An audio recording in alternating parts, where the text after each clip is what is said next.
云16声》这款号称开放世界武侠 RPG 的破阵之作，自从公布以来呢，便广受瞩目。其宏大的世界观、精细的画面以及爽快的战斗，都吸引着无数玩家的目光。那么，它究竟能否负担起这份期待呢？作为4次测试都进行了深度体验的老玩家，来谈谈我的一些看法。想见我的法相，乃是真相。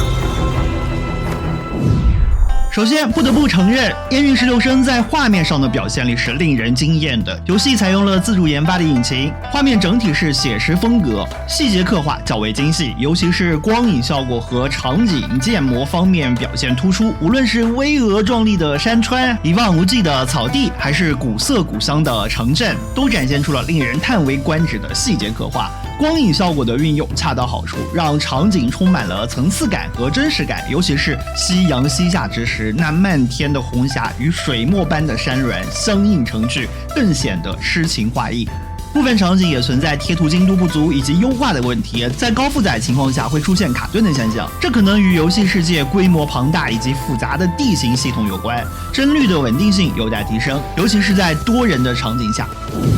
其次，游戏的核心玩法、剧情与解谜系统无疑是烟云16声最大的亮点，也是与其他的传统武侠游戏最大的区别之一。剧情上，它并非简单的平铺直叙的告诉你，在分裂割据、动荡不安的5代十国背景下到底发生了什么，而是构建了一个更加复杂、多维度、明暗穿插的故事脉络，围绕着玩家扮演的主人公的家国情怀与个人恩怨展开，剧情紧凑且富有张力，既有武侠的快意恩仇，也有历史的厚重感。部分场景和人物呢，都是参考了真正的史书记载。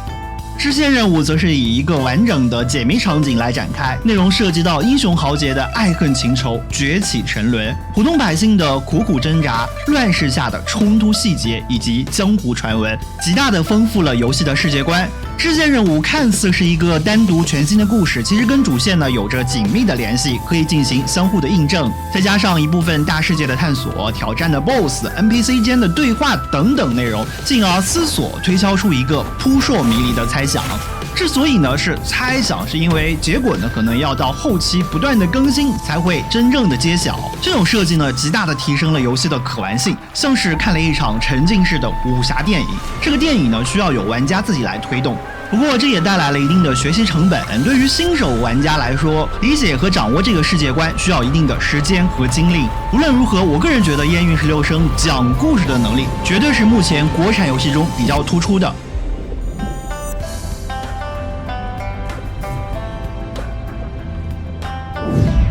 在战斗系统方面，烟云的战斗逻辑有点像卧龙，打击感相比大部分市面上的 MMO 都是要出色一些。招式的设计也是比较多样化的，没有具体的职业设定，玩家可以根据自己的喜好选择不同的武功和武器，以刀、剑、伞、扇等武器配合特定的武学招式打出连招，双武器切换，再加上不同的主动技能和骑术等进行丝滑的战斗。这游戏呢非常的注重械势，以打空对方真气条、气节、处决带来伤害的最大化，可以说成也械势，败也械势。初期呢会因为械势后华丽爽快的动作演出感觉到十分的惊艳，熟悉之后呢会觉得有些单调无脑，有时候疯狂按械势就对了，缺少了与 BOSS 那种斗智斗勇的博弈感。因为这游戏大部分的 BOSS 呢动作前摇极短，动作频率又快，用技能或者连招反而不好判断出手的时机，用械势则可以一本万利，稳赚不亏。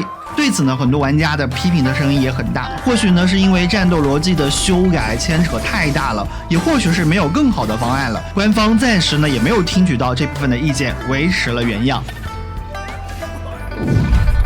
内容玩法上，烟云以单人大世界探索为主，多人玩法为辅。市面上倒是没有可以参照的游戏。单人模式下有点类似原神的模式，可以联机；多人模式下就是网游。场景地图跟单人是一样的，也有帮会系统、组队副本和 PVP 玩法等常见内容。单人和多人可以一键切换，多人玩法除了组队副本，基本上没有强制的要求，可玩可不玩。游戏不出售任何的数值道具，以外观付费为主。显然，网易不想做一锤子的买卖，纯单机是不可能的，特别是蛋仔、逆水寒社交玩法非常成功的前提下，不植入多人玩法实在是对不起人民币。然而，在开放世界游戏烂大街的当下，烟云在玩法上有多大的创新吗？老实讲，还真的不多，还是到处捡垃圾的那一套。我现在呢，甚至对于这种大差不差的玩法呢，都有一些厌烦了。总而言之，烟云16声并非是一款完美无瑕的游戏，它仍然存在着一些技术上的瑕疵和需要改进的地方。然而，它在画面表现力和游戏机制的设计和世界观构建上的创新和努力是值得肯定的。它不仅是一款可玩性很高的游戏，更是一场技术与诗意的交锋，一次对传统武侠游戏模式的全新的探索。它也许并非你梦中的完美江湖，但它无疑是值得你亲自去体验的，去感受这片江湖的独特魅力。好的，我是宇轩，点赞关注，一起玩好玩的游戏。